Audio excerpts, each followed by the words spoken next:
Module 1 realism and novel form by Ian what.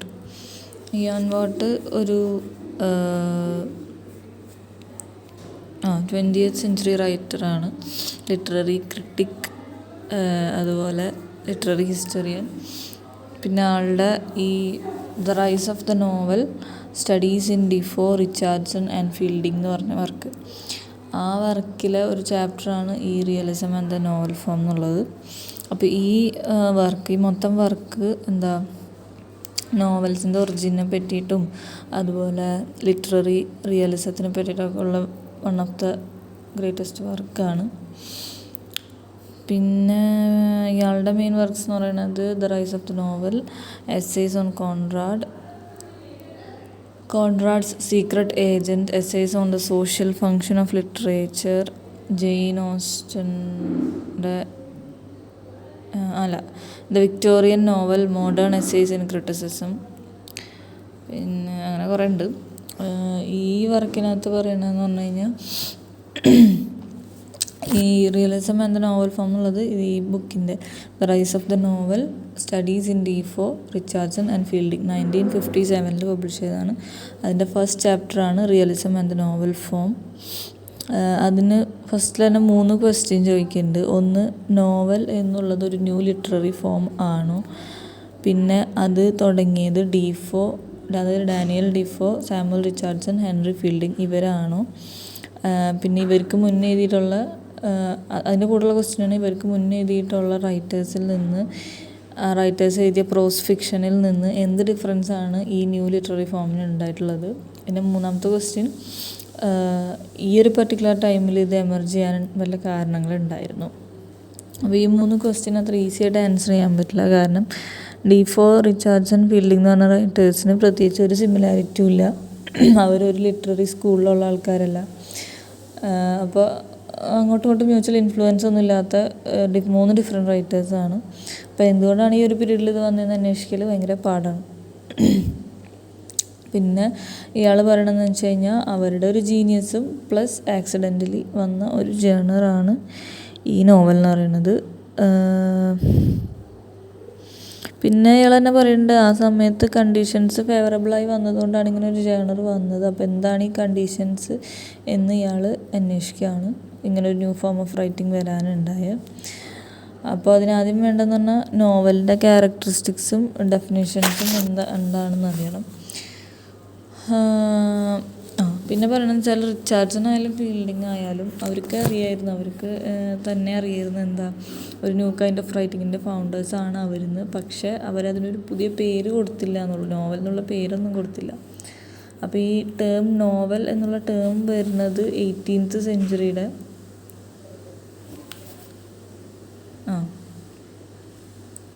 അവസാനമൊക്കെ ആയപ്പോഴാണ് novel എന്നുള്ള term വരുന്നത്. പിന്നെ ഈ ഒരു ന്യൂ ഫോം അല്ലെങ്കിൽ ഈ നോവൽ എന്നുള്ള ജേണറിൻ്റെ ഏറ്റവും വലിയ ക്യാരക്ടറിസ്റ്റിക് എന്ന് പറയുന്നത് റിയലിസമാണ്. റിയലിസം എന്നുള്ള വേർഡ് വരുന്നത് ഫ്രഞ്ച് സ്കൂൾ ഓഫ് റിയലിസ് കൊണ്ടുവന്നതാണ്. റംബ്രാൻഡ് എന്ന് പറഞ്ഞ ഒരു പെയിൻറ്ററിൻ്റെ പെയിൻറ്റിങ് സ്റ്റൈലിനെ പറ്റി പറയാനും, അതുപോലെ റംബ്രാൻഡ് എന്ന് പറഞ്ഞ പെയിൻറ്ററിൻ്റെ പെയിൻറ്റിങ് സ്റ്റൈലും അതിന് ഓപ്പോസിറ്റായിട്ട് അതുവരെ ഉണ്ടായിരുന്ന ഒരു പെയിൻറ്റിങ് സ്റ്റൈലുണ്ട്. അപ്പോൾ ഇതിൻ്റെ ഡിഫറൻസ് പറയാൻ വേണ്ടിയിട്ടാണ് ഈ റിയലിസം എന്നുള്ള വേർഡ് കൊണ്ടുവന്നത്. ലിറ്ററേച്ചറിൽ അത് ആദ്യം യൂസ് ചെയ്തത് ഡുറാൻഡി എന്ന് പറഞ്ഞ ആൾ ഒരു ജേണൽ തുടങ്ങി, റിയലിസ്മേ എന്ന് ടൈറ്റിലായിട്ട്. അതായത് അതിൽ മീൻ ചെയ്യണമെന്ന് വെച്ച് കഴിഞ്ഞാൽ കുറച്ച് റൈറ്റേഴ്സിൻ്റെ വർക്ക്സിലെ ലോ സബ്ജക്ട്സിനെ റെഫർ ചെയ്യാൻ വേണ്ടിയിട്ടാണ് റിയലിസ്മേ എന്നുള്ള വേർഡ് യൂസ് ചെയ്തത്. അങ്ങനെ റിയലിസവും അതായത് ഐഡിയലിസത്തിൻ്റെ ഓപ്പോസിറ്റാണ് റിയലിസം എന്നൊരു കൺസെപ്റ്റ് വന്നു. ഐഡിയലിസം എന്ന് പറഞ്ഞു കഴിഞ്ഞാൽ എല്ലാം ഇങ്ങനെ പെർഫെക്റ്റ് ആക്കിയിട്ട് അങ്ങനെ കാണുന്ന സംഭവം. റിയലിസം എന്ന് പറയുമ്പോൾ അതിൻ്റെ റിയൽ നേച്ചറിൽ കാണിക്കുന്നത്. അപ്പോൾ ഐഡിയലിസത്തിൻ്റെ ഓപ്പോസിറ്റായിട്ട് അല്ലെങ്കിൽ ആൻറ്റോണിയമായിട്ടാണ് റിയലിസം എന്നുള്ളത് വരുന്നത്.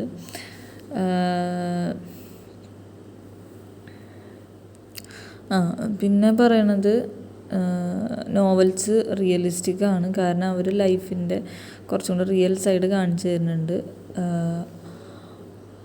അപ്പോൾ ഈ ഇയാൻ വാട്ട് പറഞ്ഞത് എന്താണെന്ന് വെച്ച് കഴിഞ്ഞാൽ നോവലിൻ്റെ റിയലിസം എന്ന് പറയുന്നത് അത് കാണിച്ചു തരുന്ന ലൈഫിലല്ല, അത് എന്ത് രീതിയിലാണ്, അതായത് ലൈഫിൻ്റെ ആ ഒരു ടൈപ്പിലല്ല അതിൻ്റെ ഡിഫറൻസ് ഇരിക്കുന്നത്, ലൈഫ് എങ്ങനെയാണ് എന്ത് ടൈപ്പായാലും അത് എങ്ങനെയാണ് പ്രസൻറ്റ് ചെയ്യണത് എന്നുള്ളതിലാണ് നോവലിൻ്റെ റിയലിസം ഇരിക്കണം, അല്ലെങ്കിൽ ഡിഫറൻസ് ഇരിക്കണം.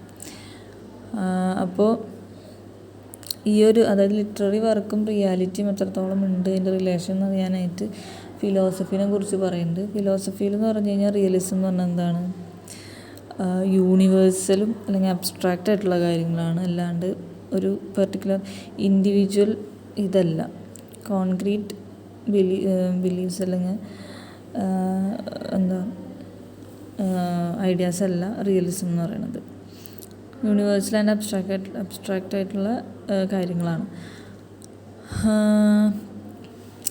പക്ഷേ നോവൽ വരുന്ന പീരീഡ് എന്ന് പറഞ്ഞിട്ടുണ്ടെങ്കിൽ ഈ ഹ്യൂമനിസം ഇൻഡിവിജ്വലിസം ഒക്കെ പ്രൊമോട്ട് ചെയ്യുന്നൊരു ടൈമിലാണ്. അപ്പോൾ അതായത് ഇൻഡിവിജ്വലിന് അവരെ സെൻസസ് ഉപയോഗിച്ചിട്ട് ട്രൂത്ത് കണ്ടുപിടിക്കാൻ പറ്റും എന്നുള്ള ഒരു ഐഡിയ ഒക്കെ വരുന്ന കാലത്താണ് ഈ റിയലിസം തുടങ്ങുന്നത്.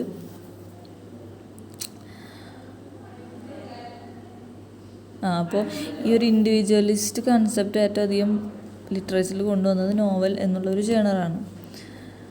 പിന്നെന്താ, അതുവരെ എന്ന് പറഞ്ഞു കഴിഞ്ഞാൽ ട്രഡീഷനാണ് ഏറ്റവും വലിയ ആസ്പെക്റ്റ് ഒരു വർക്കിൽ, അതായത് മുന്നത്തെ വർക്ക്സിനോട് അത്രയും സെറ്റായിട്ട് നിൽക്കണം. ബൈബിളിൽ നിന്നും അതുപോലെ തന്നെ മിത്തോളജിയിൽ നിന്നും ഹിസ്റ്ററിയിൽ നിന്നും ഒക്കെയാണ് ഇവരുടെ വർക്ക്സ് എടുക്കേണ്ടത് എന്നുള്ളൊരു കൺസെപ്റ്റ് ഉണ്ടായിരുന്നു. അപ്പോൾ അത് മാറി ഇൻഡിവിജ്വലിസം, പുതിയ പുതിയ ഐഡിയാസ് വരാൻ തുടങ്ങിയ ഒരു പീരീഡിലാണ് ഈ നോവൽ വരുന്നത്. അതിൻ്റെ ഒരു ഡിഫിക്കൽട്ടി എന്താണെന്ന് വെച്ച് കഴിഞ്ഞാൽ ആ ഒരു വർക്ക് ജഡ്ജ് ചെയ്യാൻ പറ്റില്ല. കാരണം ക്രിട്ടിക്സ് എങ്ങനെയാണ് ഒരു വർക്കിനെ ജഡ്ജ് ചെയ്യാന്ന് വെച്ചാൽ മറ്റുള്ളതിനായിട്ട് കമ്പയർ ചെയ്ത് അതർ ലിറ്റററി മോഡൽസിനായിട്ട് കമ്പയർ ചെയ്തിട്ട് ആണ് ചെയ്തിരുന്നത്. പക്ഷേ നോവലിന് എന്താ പ്രശ്നം വെച്ചാൽ എല്ലാം പുതിയതാണ്, ഓരോ നോവലിലും ഓരോ ടൈപ്പാണ്. അപ്പോൾ ഒന്നിന് മറ്റൊന്നായിട്ട് നമുക്ക് കമ്പയർ ചെയ്യാൻ പറ്റില്ല, എല്ലാം യുണീക്കാണ്. കാരണം അതിനൊരു ട്രഡീഷനില്ല, പുതിയ പുതിയ ഐഡിയാസാണ് എല്ലാത്തിലും കൊണ്ടുവരുന്നത്. അപ്പോൾ ആ ഒരു ജഡ്ജ്മെൻറ്റ് ഡിഫിക്കൽട്ടാണ്. പിന്നെ പറയണത് അപ്പോൾ ഇയാൻ വാട്ട് പറയണതെന്ന് വെച്ചാൽ എത്രത്തോളം കൺവെൻഷനലായിട്ടുള്ള കാര്യങ്ങളുടെ പോവർട്ടി അല്ലെങ്കിൽ അതിൻ്റെ ലാക്ക് ഈ നോവൽസിലുണ്ടോ അത്രയും അത് റിയലിസത്തിനോട് അടുത്ത് നിൽക്കും. ഡാനിയൽ ഡിഫോ ആയാലും റിച്ചാർഡ്സൺ ആയാലും ഹെൻറി ഫീൽഡിംഗ് ആയാലും അവരുടെ പ്ലോട്ട്സ് മിത്തോളജിയിൽ നിന്ന് ഹിസ്റ്ററിയിൽ നിന്ന് അല്ലെങ്കിൽ പ്രീവിയസ് ലിറ്ററേച്ചറിൽ നിന്നല്ല എടുത്തിട്ടുള്ളത്. അപ്പോൾ ഈ ഒറിജിനൽ എന്നുള്ളൊരു ടേമിന് തന്നെ ഒരു സിമാൻറ്റിക് ചേഞ്ച് വന്നു 18th century. അതുവരെ ഫസ്റ്റത്തതിൽ നിന്ന് എക്സിസ്റ്റ് ചെയ്യുന്നൊരു സാധനം, having existed from the first എന്നുള്ളൊരു മീനിങ് അതിന് ഒറിജിനലിലുണ്ടായിരുന്നത്. പിന്നീടാണ് അതിന് അൺഡിറൈവ്ഡ്, ഇൻഡിപെൻഡൻറ്റ് ആൻഡ് ഫസ്റ്റ് ഹാൻഡ് എന്നുള്ളൊരു മീനിങ് ഒറിജിനലിന് വരുന്നത്. പിന്നെ അതായത് പാസ്റ്റിലില്ലാത്തതിനേക്കാളും ഒരു ന്യൂ ആൻഡ് ഡിഫറെൻ്റ് ആയിട്ടുള്ള സംഭവം ഉണ്ടാക്കാം. നോവൽ എന്നുള്ളതിനും അങ്ങനെ ഒരു മീനിങ് ആണ്, something fresh in character or style. പിന്നെ പറയണത് അതുപോലെ സെറ്റിംഗ് ആയാലും ക്യാരക്ടേഴ്സ് ആയാലും ഒക്കെ അതിനും പുതിയ പുതിയ ചേഞ്ചസ് വരാൻ തുടങ്ങി. അങ്ങനെയാണ് അതൊരു ജേണറായിട്ട് മാറുന്നത്.